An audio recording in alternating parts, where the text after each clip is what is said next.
The rest of this tournament, it's a year-long LCK. It's not 2 splits. Yep. And we have to remember as well, like, no matter what happens here in this game, we get a phenomenal time in both of the best of 5s that we're going to see in the Inspire Arena.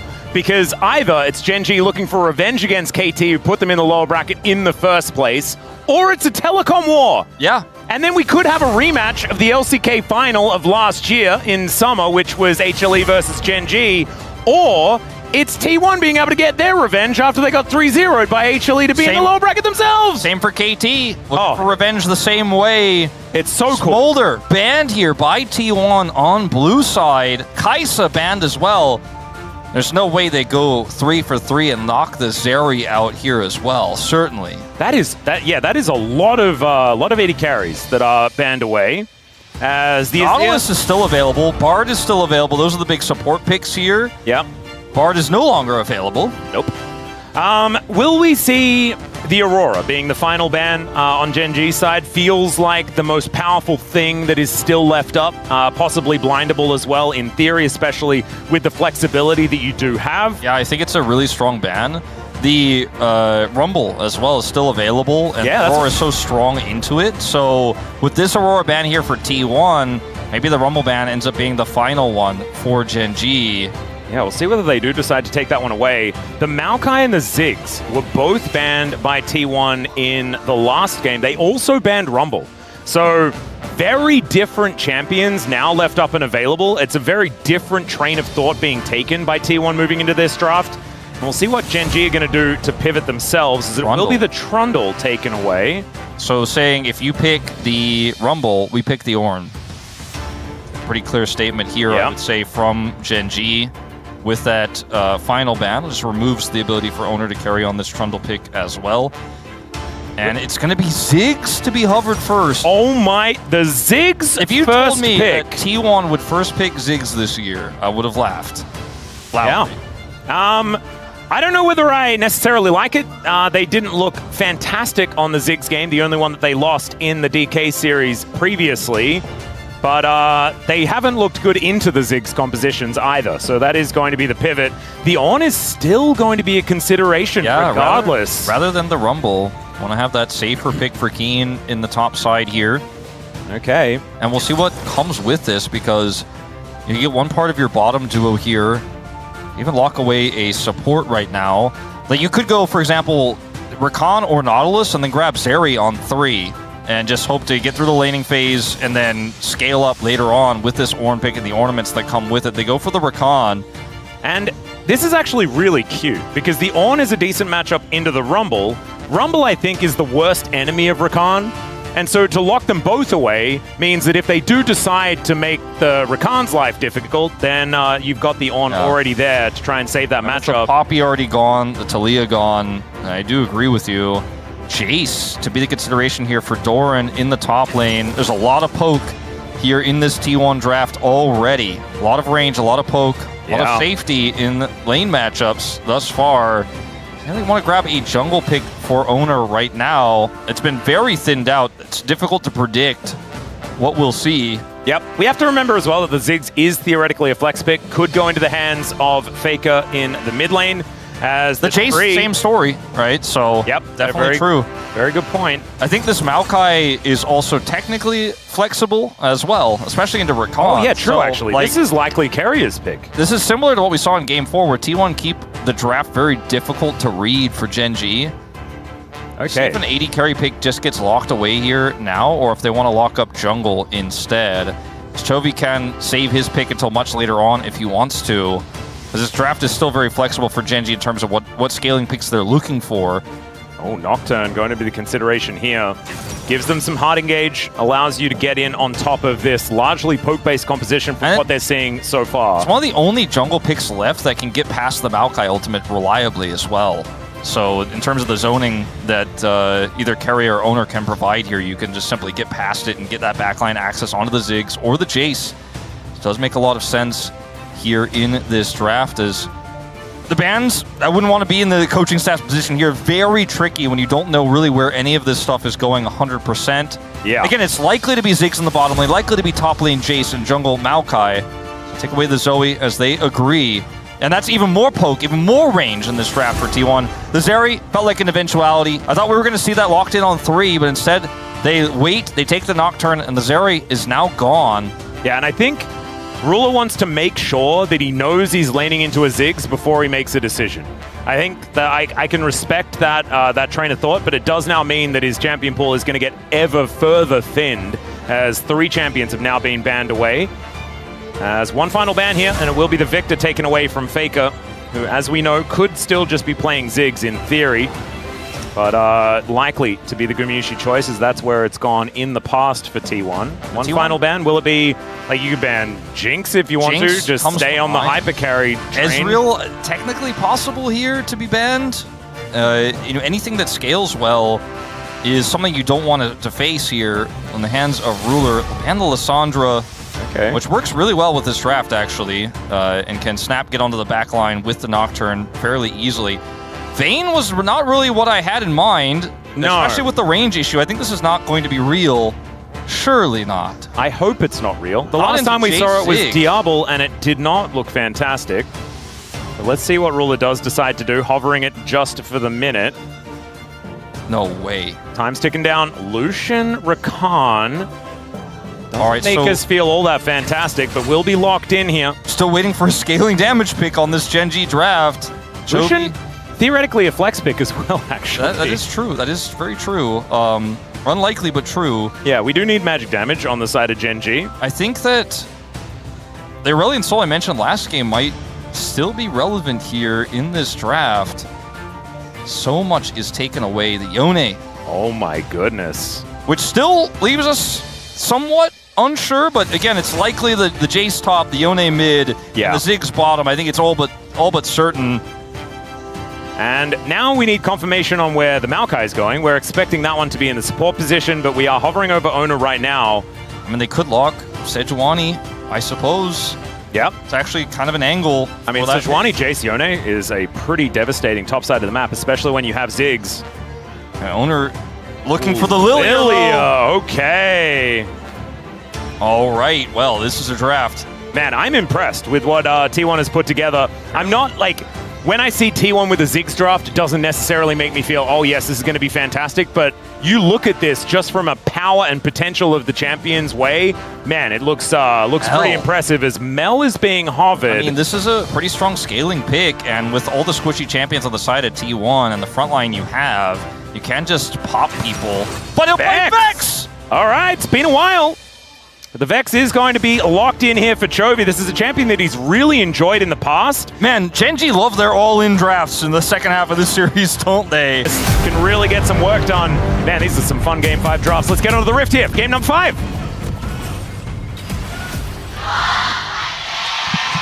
소환사의 협곡에 오신 것을 환영합니다. All right, here we are, ladies and gentlemen, onto the Rift for the final game of this series. Inspire Arena or go home, and then you have to play in the play-ins against the LPL 4th seed.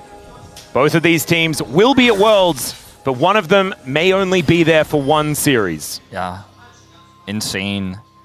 We started the year with Doran and Zeus swapping teams.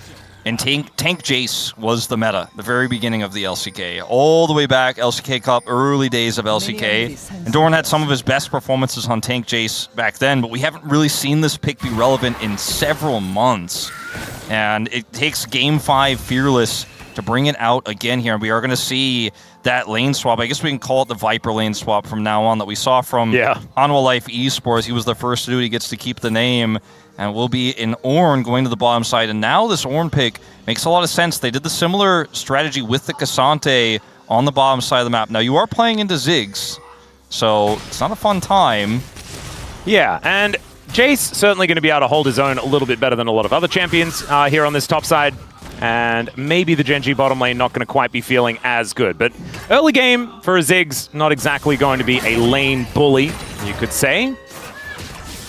Yeah, Duro can obviously offer a lot of sustain for this tanky Ornn pick here in this weird lane swap scenario. Yep. So Keen can continue to be relevant about Guma hitting his bombs, and we can weave in autos, especially with his empowered passive. See how much damage he can get done. This Vex pick was kind of a Yone counter pick for a little while, but hasn't really been very common. Was more of a counter pick for picks like Ahri and stuff back in the day. Haven't really seen it too much, but it was one of Chovy's kind of tech picks. And after Vex was irrelevant, he kept playing it. It's his first time playing it here this season, but does have a history of picking it when other teams would shy away. Yeah, I feel like this is like a Knight and Chovy pick. Yeah. In my mind. They're the two players that I think will always just have Vex there. Is how that one kind of goes. He's 4-0 on the pick. Damn. Didn't know that it was quite that impressive for the Vex stats.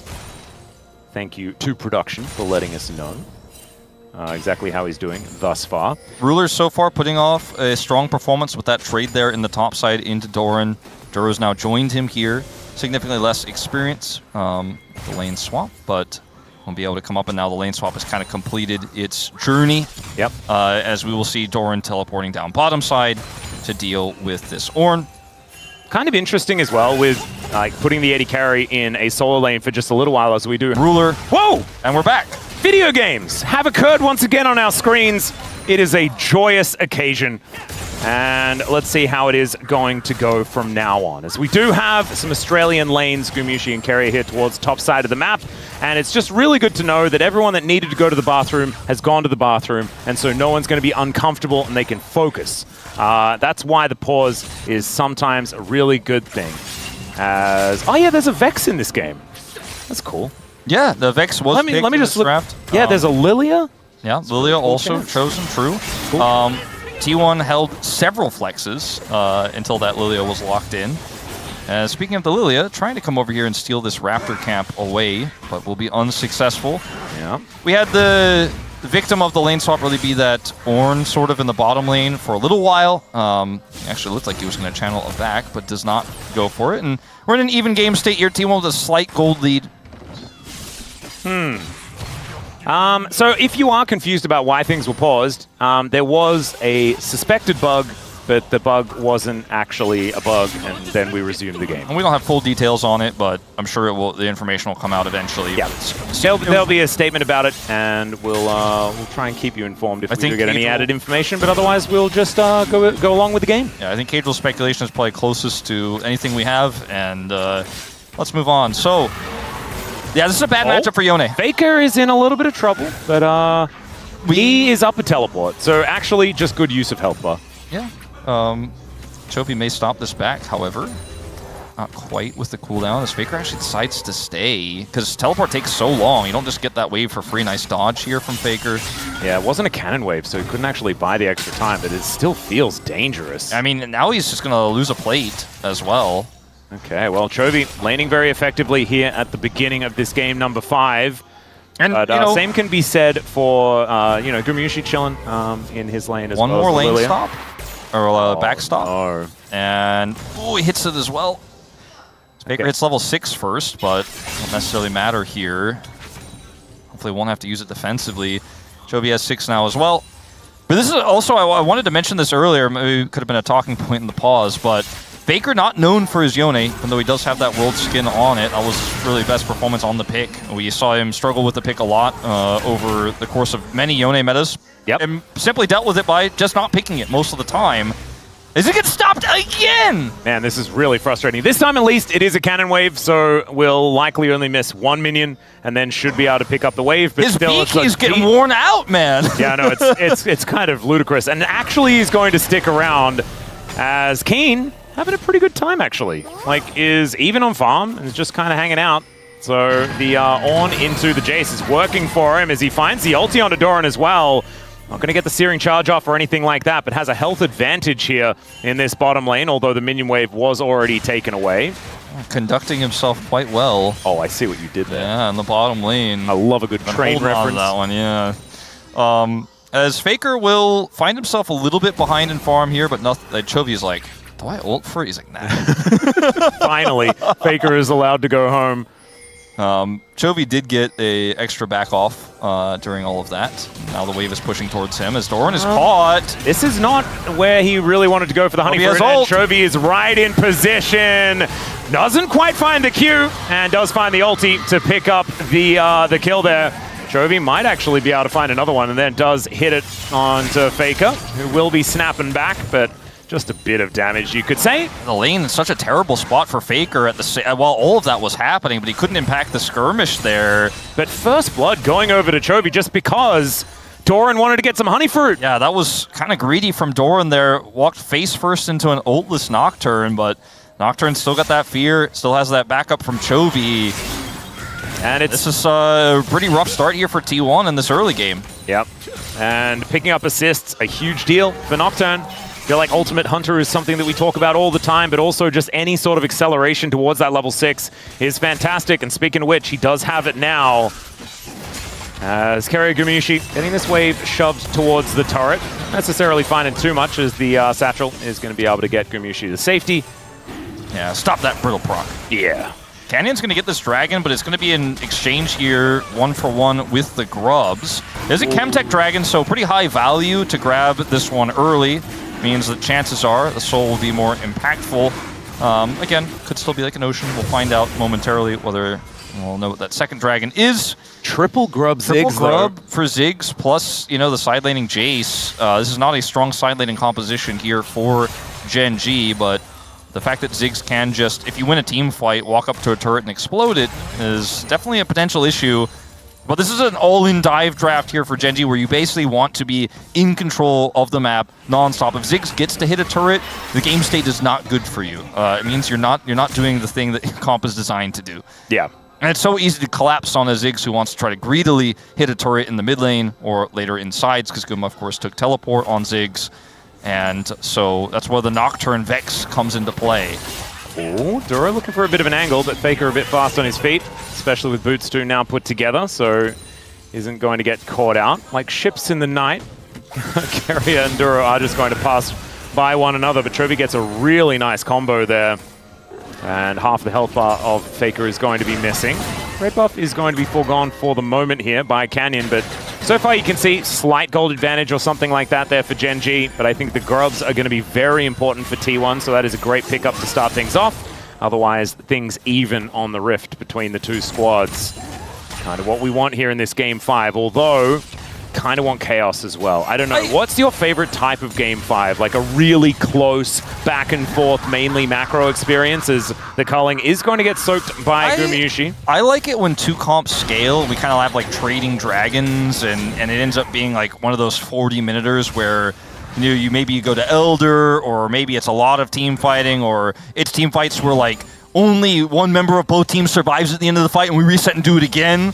That's the kind of Game 5 I'm usually into. As long as it's not a one-sided Game 5, I love any type of Game 5, but I don't think we're getting the insane scaling game here from the draft that we see from Gen G. I think they are going to be fighting a lot. It's going to be a lot of tension, and it starts now. Paranoia comes down. The Nature's Grasp does come on through, but it is so much damage onto the Lilia, and she just gets obliterated. Keria now finding himself in an awkward spot as Chovy flashes over to pick up the feats of warfare. And even there's trains coming into the top side of the map. Doran to try and boop Keen away. Keen just trying to have fun like the rest of his friends on this map, but he's a top laner in the end, and so he's just going to have to go back to Biffo and this is stuff like that. The exact type of combo and setup I talked about that's strong into the Maokai pick, as Guma is trying to grub his way to another plate.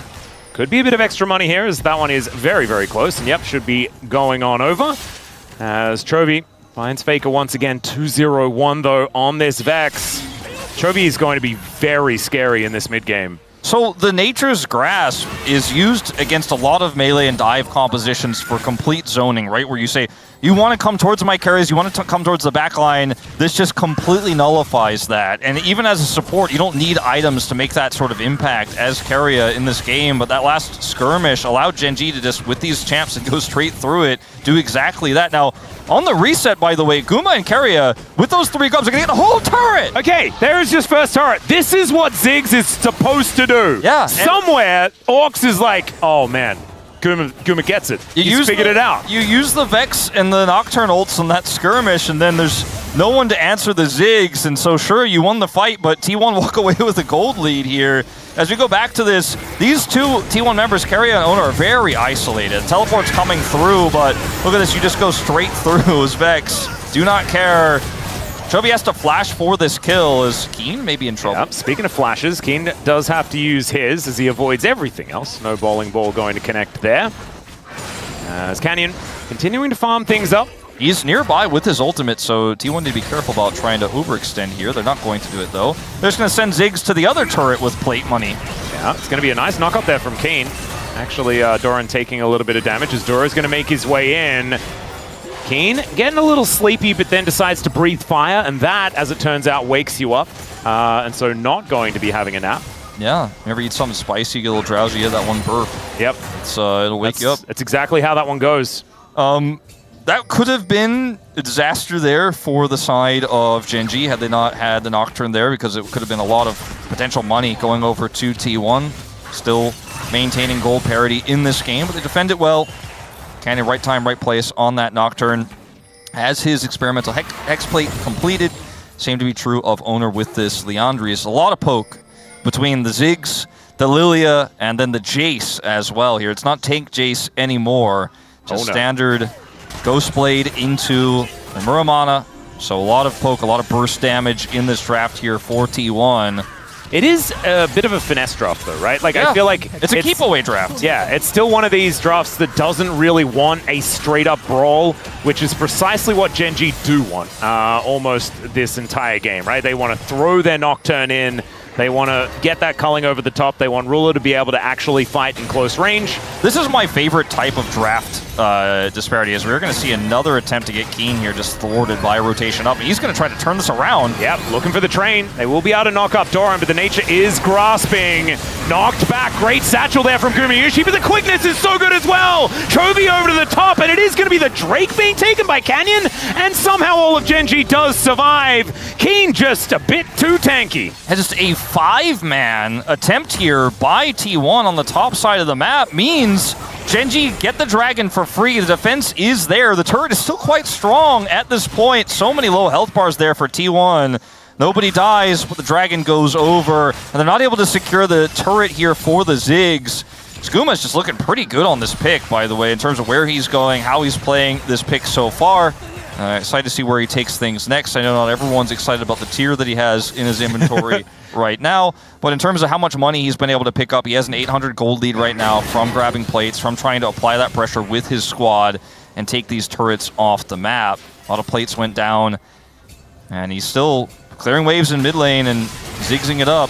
But this is my favorite type of draft difference, right? Where you have one team that's trying to outrange and poke, the other team that goes all in. It's two completely different identities with very different win cons. One's playing defense, the other is just constantly on the attack. And Gen G, if they're going to not let this Herald go over, they are going to have to be on set attack right now. Yeah, they don't have the quickness, though. Duro missing that ability to engage. And it does look like T1 should be able to grab this, and there it goes.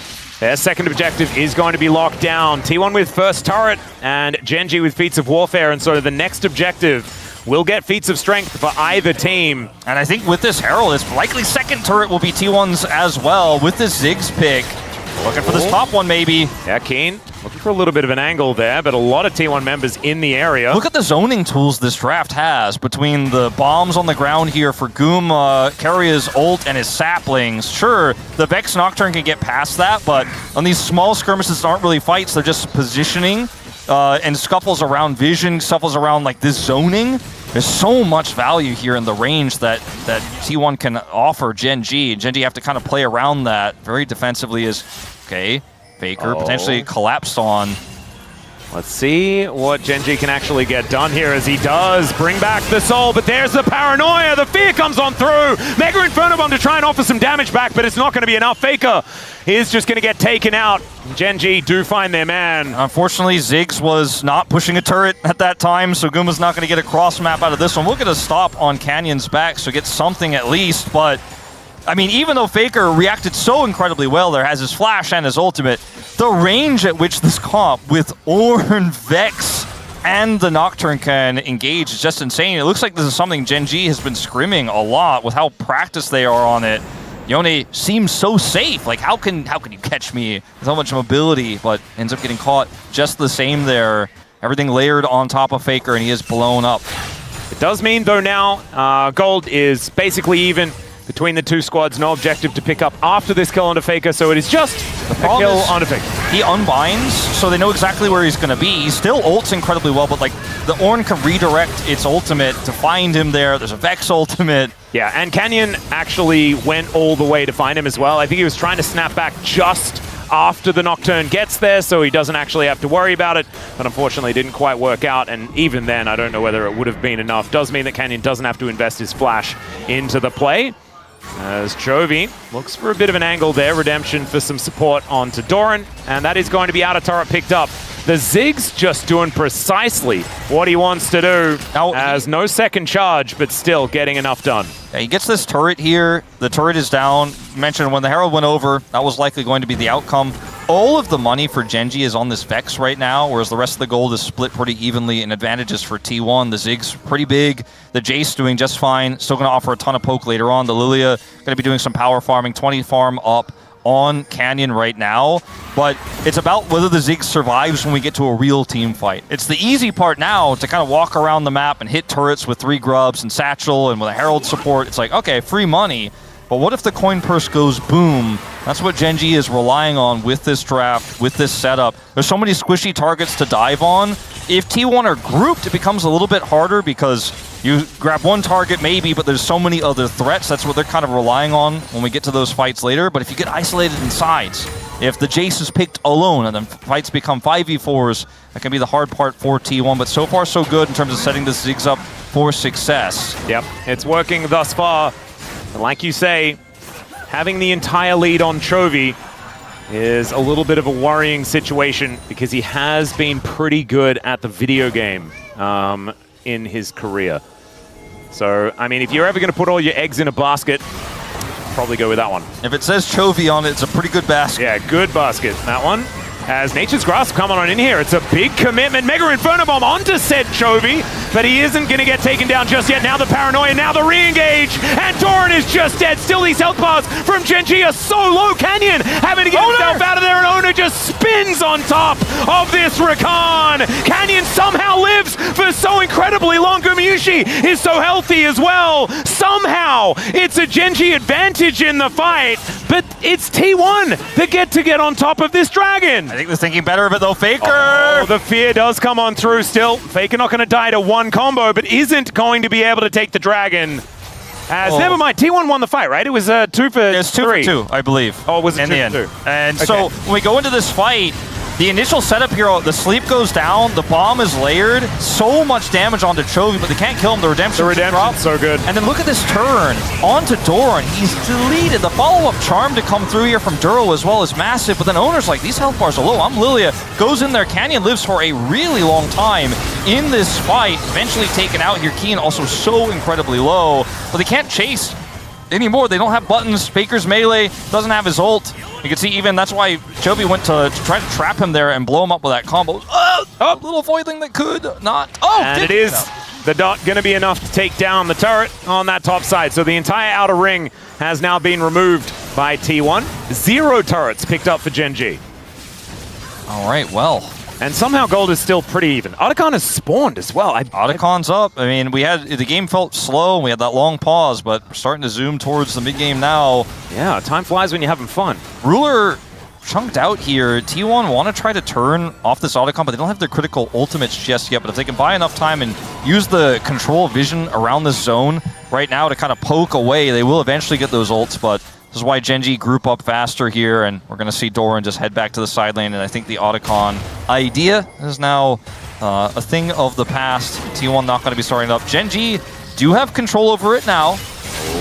A bit of damage there coming out from Ruler, but not too much more is going to come of this. The Otacon has been started. And he's just going to buy an item before he goes in. Yeah, Redemption coming on through. That is going to give them the information that this has been taken, as there are a lot of presents, but they're not being woken up as Chovy off to the side. Faker comes on in, there's the Paranoia. They're looking to try and turn this. Chovy lands the ult, gets in there, and both of the carries just get destroyed as Lilia and Yone go down. Doran tries to get out, but now Keria not going to be so lucky. Feats of strength come in as well for Genji as they take the Otacon, and that looked like a much better fight for them. A much better fight for them. The Otacon they take is control. They stop T1 from taking it. They dissuade them from doing so. Get the group up there, and the collapse is so strong with this draft. The turn is amazing, and the Nocturnal, the Paranoia makes it so difficult to outplay this moment. Unfortunately for Oner and Faker here, they both stand on top of each other, which is exactly where Duro is going to come in and engage on them. Doran has to flash away. Keria is just left alone, has to TP out, but the Otacon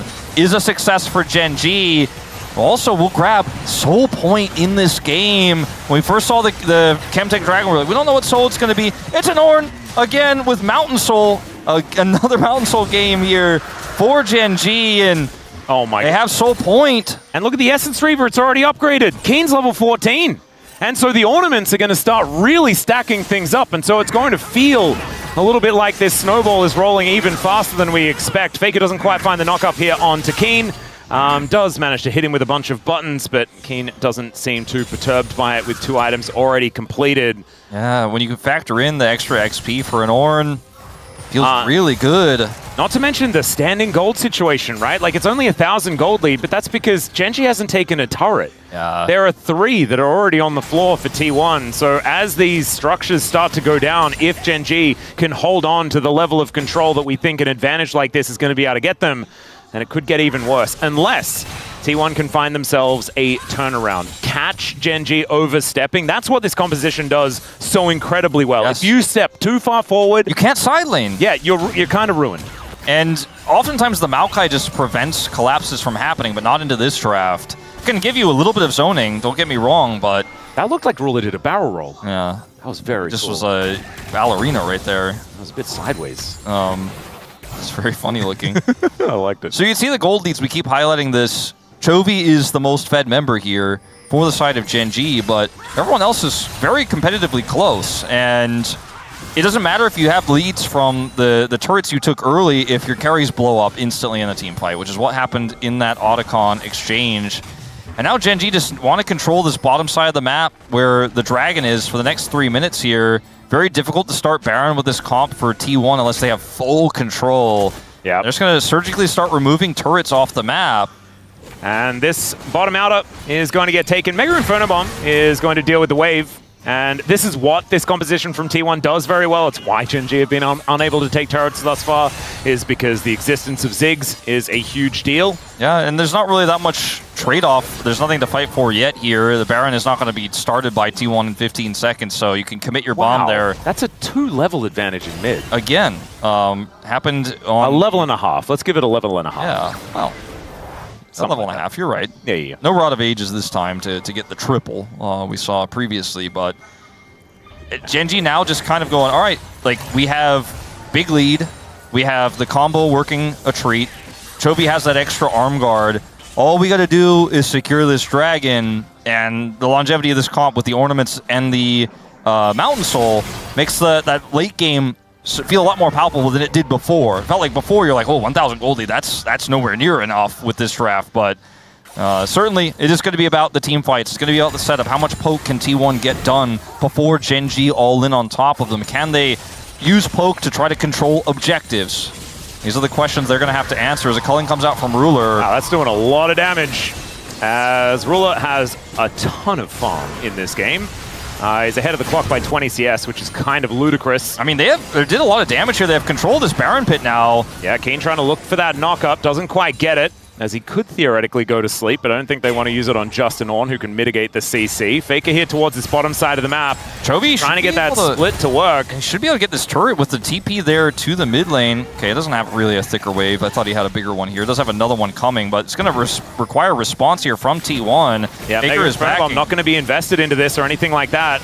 As Canyon moves over. Watch out, Eep there from Oner. Will do a fair bit of damage, but doesn't quite find the pirouette. As Bowling Ball collected there by Canyon, who does take a little bit of a nap, but not hit by the sweet spot of that one.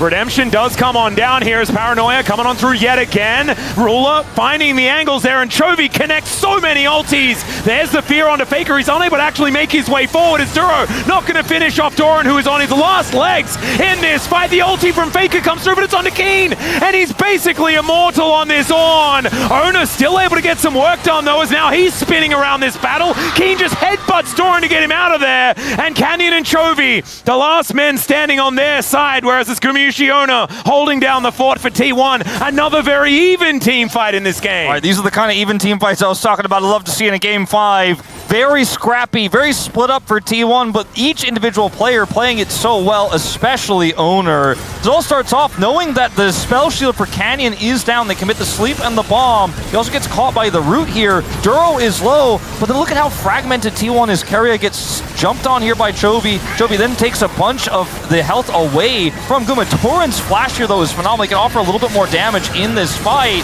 As look at Faker as well. Gets the extra shield. Duro narrowly escapes initially, forces Oner's flash. That's a big catch, by the way. That's a big win that Oner has to flash there, as Keen does get that final moment there. Gets the kill onto the Jace. Is finally shut down. But like the big win is for T1 that they have the better set now for this dragon fight. They have the zoning, they have the range to back this up. The vision isn't lasting forever here as Genji takes that away from them. How much poke can they land before Genji start this dragon up is the real question. Keen? Yeah, how good is this sleep going to be as well? There's a knock up and Keria just dies! Mega in front of him, also not able to do anything!